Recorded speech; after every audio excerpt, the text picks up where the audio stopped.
Au nom du Père, du Fils et du Saint-Esprit. Amen. Bonjour à tous. Aujourd'hui, je voudrais vous parler de notre rapport à la souffrance. Beaucoup de gens reprochent à Dieu de leur affliger des souffrances ou simplement de permettre à cette souffrance d'exister. Les athées en font leur principal argument. Comment un Dieu aimant peut-il laisser souffrir sa création ? Nombreux sont les croyants qui, traversant un moment de souffrance, doutent parce qu'ils trouvent injuste de souffrir, parce que, selon eux, ils ne le méritent pas.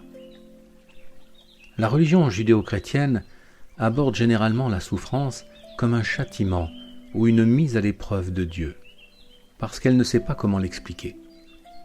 Pourquoi ? Parce qu'elle prête à Dieu tout pouvoir sur nous, dont celui propre au judaïsme, de se mettre en colère et de nous punir. Pour les Juifs, Dieu est Yahvé, Dieu de la guerre et de l'orage. C'est un Dieu primitif, exigeant, jaloux, colérique, violent, impitoyable, exterminateur parfois. Ainsi, les Juifs acceptent la souffrance comme une volonté de ce Dieu terrible et comme un juste châtiment à leurs égarements. Les sacrifices d'animaux sont censés apaiser ou détourner sa colère. Tout l'Ancien Testament est orienté vers ce rapport douloureux entre un peuple désobéissant et ce Dieu vengeur, entre lamentation, châtiment, crainte, louange et appels à la sagesse, entre souffrance et pardon. Pour les chrétiens qui fondent avant tout leur foi sur l'évangile de Jésus-Christ, Dieu est un Père aimant, lumineux et miséricordieux, qui a donné son Fils pour sauver le monde du péché. Dans son amour, il nous a envoyé la Sainte Spiration, l'Esprit Saint, pour nous éclairer afin de vivre dans la sainteté, grâce à sa présence en chacun de nous. Vivant en chacun de nous, il nous guide jusqu'à lui, sur le chemin qui mène à la porte du royaume. Mais alors, pourquoi le Seigneur permet-il que nous souffrions s'il nous aime et qu'il a lavé tous nos péchés ? Voilà sans doute le dilemme le plus difficile à résoudre pour les chrétiens. C'est une dissonance profonde qui met leur foi à rude épreuve. Comment expliquer cette dissonance ? Il y a deux explications qui se nouent entre elles. La première, c'est que les chrétiens ne parviennent pas à se détacher de l'héritage hébraïque et de leur Dieu Yahvé. Ainsi, les rédacteurs des évangiles eux-mêmes ont été influencés par l'Ancien Testament, en sorte que notre foi dans la Nouvelle Alliance, incarnée en Jésus-Christ, reste prisonnière de l'ancienne, annoncée par Moïse. Nous sommes donc déchirés entre Yahvé, Dieu de la guerre et de l'orage, de Moïse, et le Père créateur d'amour et de lumière, qui s'est fait chair en Jésus-Christ. Dès lors, nous ressentons la souffrance comme une volonté de Dieu, et lorsqu'elle n'est liée à aucun péché, nous ressentons une injustice qui met à l'épreuve notre foi. Pour atténuer cette dissonance, les chrétiens considèrent généralement que Dieu a un plan pour chacun d'entre nous et que si nous souffrons, lui seul peut en connaître la raison. Ils résolvent ainsi le problème par le mystère de la foi.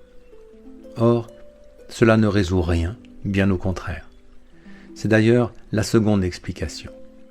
Le problème des chrétiens est qu'ils prêtent à Dieu le pouvoir de diriger nos vies selon un plan qu'il a élaboré pour chacun d'entre nous. Ils disent « Dieu le veut, telle est la volonté de Dieu, Dieu en a décidé ainsi, ou que ta volonté soit faite. » Or, les chrétiens, nourris par les nombreux témoignages de miracles, attribuent à Dieu des pouvoirs surnaturels. Et certes, Dieu opère des miracles. Mais dès lors, à quoi bon souffrir si Dieu peut opérer des miracles ? Pourquoi ne pas généraliser ces miracles et guérir tout le monde et mettre ainsi fin à la misère et à la souffrance ? Cette conception du plan de Dieu est celle d'une simulation informatique qui, de notre naissance jusqu'à notre mort, définirait à chaque instant nos décisions et nos actes. Dès lors, la souffrance fait partie du programme et avec elle les épreuves, les succès et les échecs. Il suffirait donc à Dieu de modifier son programme en supprimant purement et simplement la souffrance.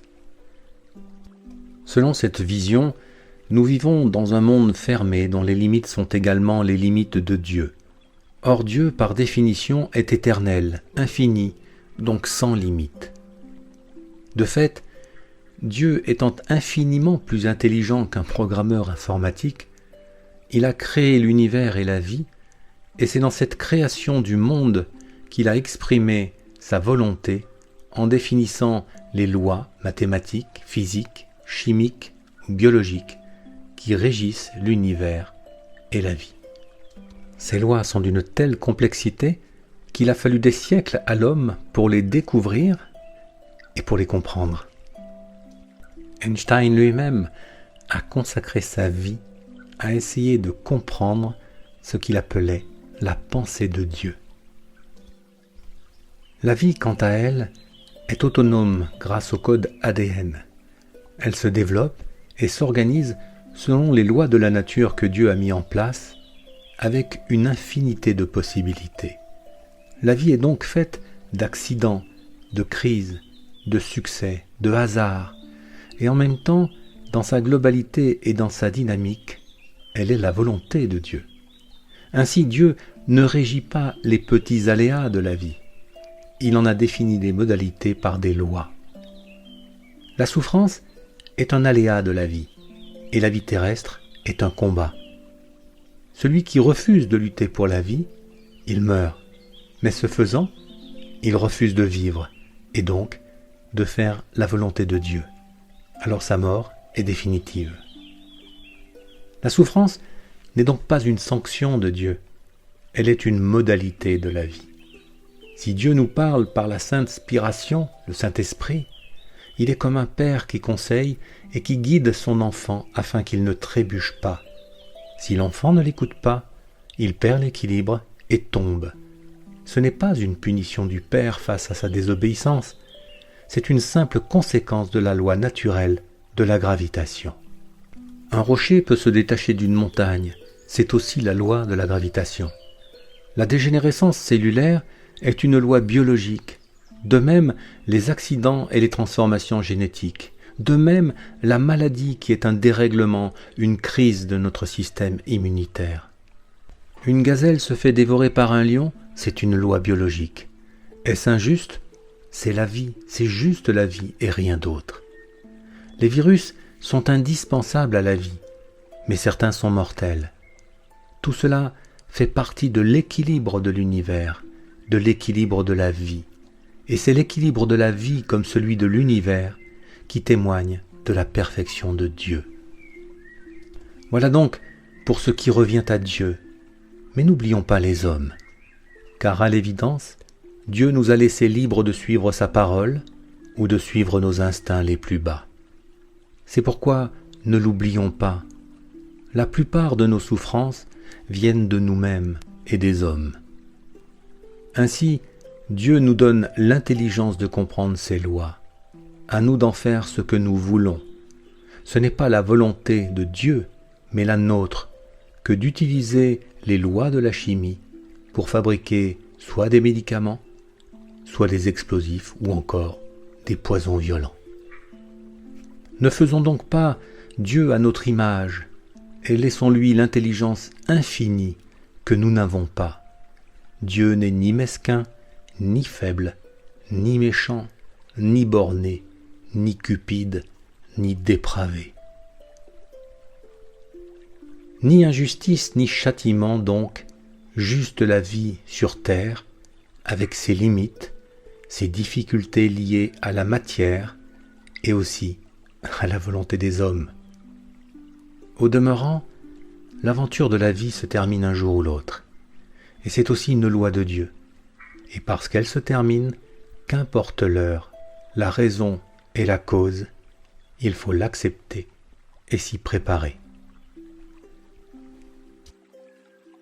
Mais alors, comment surmonter ou au moins supporter la souffrance ? Surmonter la souffrance, c'est passer par-dessus, c'est la transcender. Autrement dit, c'est faire de la souffrance une échelle qui mène notre esprit jusqu'à Dieu. Supporter la souffrance, c'est la subir faute de mieux, mais en l'acceptant. Et l'accepter, c'est d'abord ne pas considérer qu'elle est une injustice. car la souffrance est une réalité tout simplement.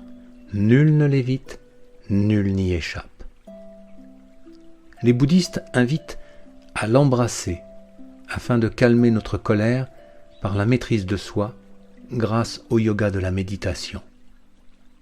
Les stoïciens prônaient l'acceptation sereine du destin et la maîtrise de soi en s'efforçant de vivre en accord avec la nature et en se détachant des émotions perturbatrices.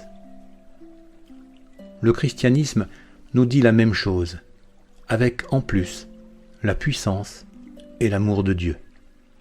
De fait, revenons à l'Évangile, mais aussi à l'Ancien Testament. L'Évangile contient tout ce qu'il faut pour nous aider à puiser dans l'amour du Seigneur, la force de traverser les épreuves de la vie. L'Ancien Testament, quant à lui, contient des livres de sagesse qui nous aident à mieux vivre et qui nous éclairent sur les erreurs à ne pas commettre pour éviter beaucoup de souffrance. La prière du Notre Père que nous donne Jésus en Matthieu chapitre 6 résume d'ailleurs entièrement cette immense philosophie. C'est pourquoi Jésus-Christ, Fils incarné de Dieu, nous dit « Si quelqu'un veut venir après moi, qu'il renonce à lui-même, qu'il se charge de sa croix et qu'il me suive. » Voilà, j'espère que cette lecture vous permettra de mieux comprendre notre rapport à la souffrance. Je vous souhaite un excellent dimanche et je vous dis à très bientôt.